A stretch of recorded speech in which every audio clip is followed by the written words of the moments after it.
जब भी कोई व्यक्ति गौतम बुद्ध के संघ में शामिल होता था तो बुद्ध उसे सबसे पहले शांत रहने के लिए कहते थे। ध्यान की अवस्था में जाने से पहले उस भिक्षु को शांत रहना सिखाया जाता था। आज के दौर में हर तरफ सौरी शोर है। इसकी वजह से दिमाग में तनाव पैदा होना लाजमी है। ऐसे में अगर आप हर रोज कुछ देर मौन रहने का अभ्यास करते हैं तो इससे आपके तनाव पैदा होने वाले हार्मोन के लेवल में कमी आती है। इससे आपका दिमाग शांत होता है, गुस्सा नियंत्रित रहता है और तनाव बढ़ाने वाले हार्मोन्स का लेवल घटता है। आज के इस वीडियो में हम जानेंगे कि किन मौकों पर हमें शांत रहना है और किन मौकों पर हमें बोलना है और शांत रहने से हमारे अंदर क्या बदलाव आ सकता है। दोस्तों, संध्या काल का समय था। गुरु अपने सभी शिष्यों को बुलाते हैं और कहते हैं, कल सुबह सब लोग नदी में स्नान करने के बाद तुरंत हमारी कुटिया के सामने उपस्थित हो जाना। सभी इसी से हैरान रह जाते हैं कि हम लोगों ने कुछ गलती की है क्या, लेकिन गुस्से से यह कहते हैं कि हो सकता है कि गुरुजी कल सुबह कुछ अच्छी बात बताने वाले हैं। सब लोग रात को सही समय पर सो जाते हैं और सुबह उठकर सभी लोग नदी में स्नान करने के बाद वापस गुरुजी के सामने उपस्थित हो जाते हैं। गुरु कहते हैं, आज हम तुम सबको चुप रहने के फायदे के बारे में बताऊंगा। गुरु कहते हैं, 10 मौके जहां पर चुप रहने से होता है लाभ और बोलने से नुकसान। गुरु कहते हैं, अगर आप इन 10 मौकों पर शांत हो गए यानी मौन हो गए तो आप जो चाहेंगे वही मिल जाएगा। आपकी जिंदगी में चमत्कारिक बदलाव शुरू हो जाएंगे। जरूरत से ज्यादा बोलना या चुप रहना दोनों ही अच्छी बात नहीं है। जैसे जरूरत से ज्यादा बारिश हो जाना या फिर धूप दोनों ही दिक्कत देती है, उसी तरह अनावश्यक बोलने से भी काफी नुकसान होता है। गुरु कहते हैं कि पहला ऐसा मौका जहां पर व्यक्ति को चुप रहना चाहिए, बिना तथ्य के ना बोले। गुरु ने कहा, अगर आपके पास कोई तथ्य नहीं है तो वहां चुप रहने में ही भलाई है। चुप बैठने से दिमाग में नई कोशिकाओं का निर्माण होता है और इससे ज्ञान की वृद्धि होती है। बोलने में भलाई वही है जहां आपको किसी चीज के बारे में पूरा ज्ञान हो। अगर आप बिना तथ्य के कहीं बोलते हैं या फिर बेवजह बोलते हैं तो आपका वहां मजाक भी बन सकता है। अगर आपके पास पर्याप्त जानकारी नहीं है, ऐसी जगह पर बोलने से आपका मजाक तो बनी रहेगी, साथ ही साथ लोगों का भरोसा भी आपसे उठने लगेगा। इसलिए ऐसी जगह पर शांत रहो जहां तुम्हें पता ना हो कि क्या बोलना है क्या नहीं। कई बार कुछ लोग ऐसे होते हैं जो हर जगह अपनी उपस्थिति बताने लगते हैं। उन्हें पता नहीं होता है कि हमें क्या बोलना है, लेकिन फिर भी बोलते जाते हैं और फिर बाद में दूसरे लोग उनके जाने के बाद उनका मजाक उड़ाते हैं। जब तक आपको उस तथ्य के बारे में अच्छा ज्ञान नहीं है, उसके बारे में पता नहीं है, तो वहां चुप रहना ही ज्यादा समझदारी है। गुरु ने कहा, दूसरा ऐसा मौका जहां पर व्यक्ति को चुप रहना चाहिए। शब्दों से न पहुंचे ठेस, अगर आपके शब्द किसी को मानसिक ठेस पहुंचा रहे हैं तो वहां चुप हो जाना चाहिए। कमजोर व्यक्ति के बारे में कुछ भी बोलकर आप महान नहीं बन सकते हैं। महान आप किसी कमजोर का साथ देने में बनेंगे। कई बार होता है कुछ लोग अपने से छोटे व्यक्ति को भला बुरा कहते रहते हैं। सामने वाला इंसान तो कद से आपसे छोटा है, वह आपको कुछ नहीं बोलेगा, लेकिन आप उसकी नजरों में गिरते चले जाएंगे। हो सकता है कि कल वह भी आपसे पद में बड़ा हो जाए।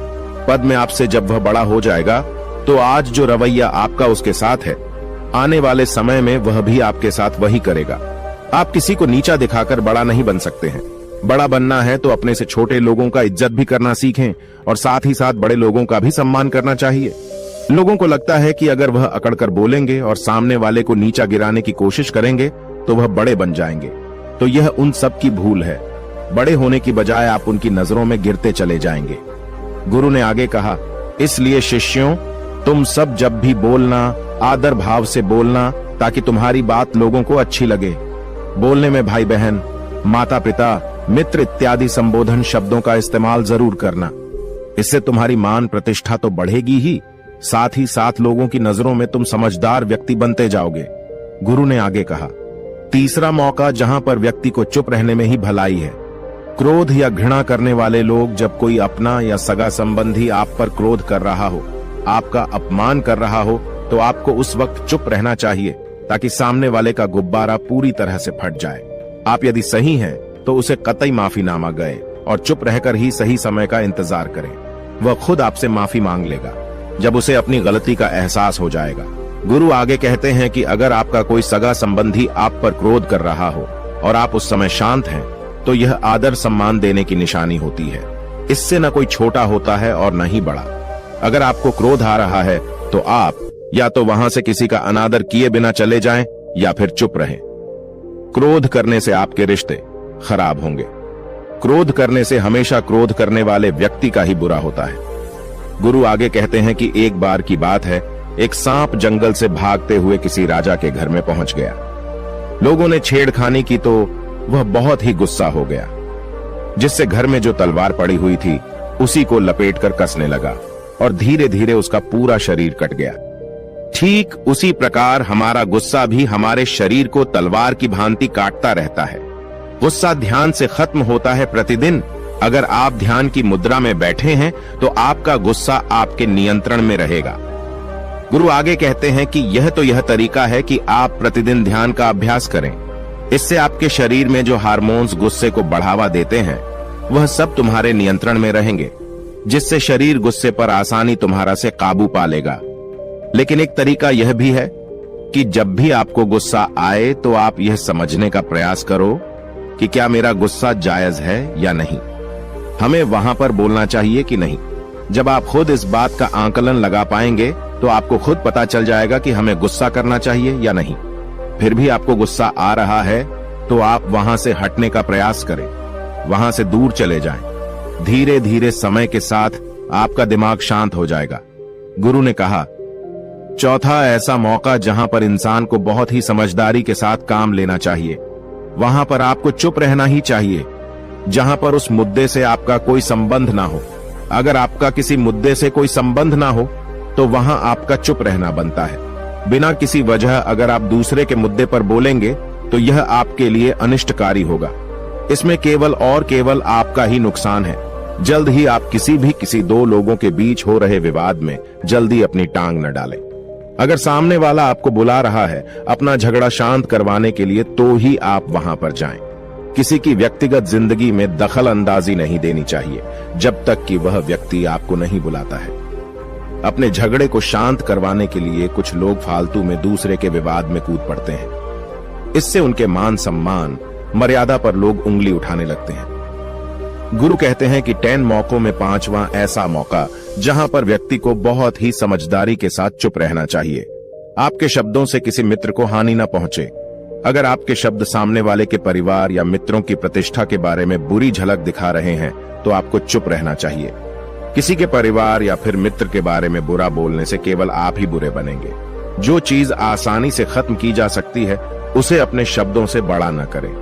बिना चिल्लाए बात करने का प्रयास करते रहना चाहिए। अगर आप बिना चिल्लाए कोई बात नहीं कह सकते तो आपका चुप रहने में ही भलाई है। किसी पर चिल्लाने से आपके व्यवहार के बारे में पता चलता है। ज्यादा बोलने से चीजें हमेशा खराब ही होती हैं। कई बार कुछ रिश्ते ज्यादा तेज बोलने की वजह से टूट जाते हैं। इसलिए अपनी आवाज में मीठापन लाएं। आपके शब्दों से आपके दोस्त को हानि नहीं पहुंचनी चाहिए। कभी कभी दोस्तों के जब हम मजाक हैं तो रहे कि आपके शब्दों से किसी का अनादर ना हो। मजाक को भी हमेशा शब्दों के मायने में ही रखें। जहां किसी को शब्दों से चोट लगे वहां चुप हो जाएं। ज्यादा बोलने से हमेशा नुकसान ही होता है। किसी और की प्रतिष्ठा को अपने शब्दों के माध्यम से उसे हानि नहीं पहुंचानी चाहिए। यदि आपके शब्दों से किसी और की प्रतिष्ठा को ठेस पहुंच रही है तो वहां आपको चुप हो जाना चाहिए। जब कोई व्यक्ति आपके सामने नहीं है तो आप उस व्यक्ति के बारे में बुरे शब्द किसी तीसरे व्यक्ति के सामने न बोलें। गुरु कहते हैं, छठा मौका जहां पर व्यक्ति को चुप रहना चाहिए, जब कोई कर रहा हो किसी की बुराई। जब कोई आदमी आपके सामने किसी तीसरे आदमी की बुराई कर रहा हो तब तुम्हें चुप रहकर बस सुनना चाहिए।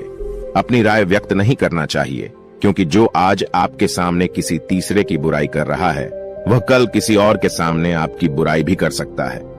यदि आपने कुछ कहा है तो नीति शास्त्र के अनुसार जो अपने मुंह को बंद रखता है और बुद्धि से काम करता है वही इंसान समझदार होता है।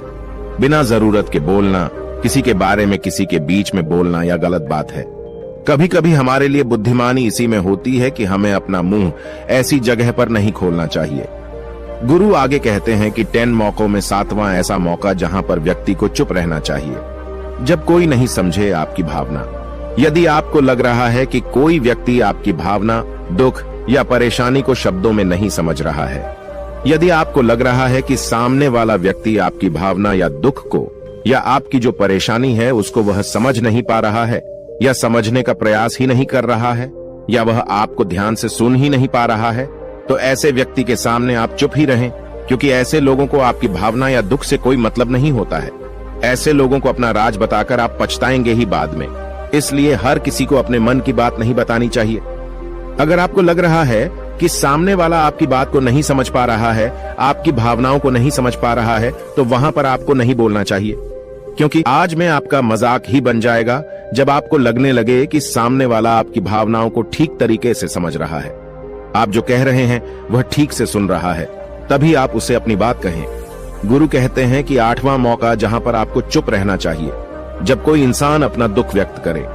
यदि कोई इंसान अपने दुख या परेशानी को आपको बता रहा है, तो इसका मतलब यह है कि वह आपको अपना समझ रहा है। ऐसे में तुरंत ही उसे समाधान बताने के बजाय चुप रहकर उसके दुख या समस्या को सुने। उसके दुख या समस्या को किसी और को न बताएं। वह इसलिए नहीं बता रहा है कि उसकी समस्याओं का समाधान कर देंगे, बल्कि वह इसलिए भी बता रहा है कि सामने वाला उसकी बात को समझ रहा है। कई बार बताने से दुख कम हो जाते हैं।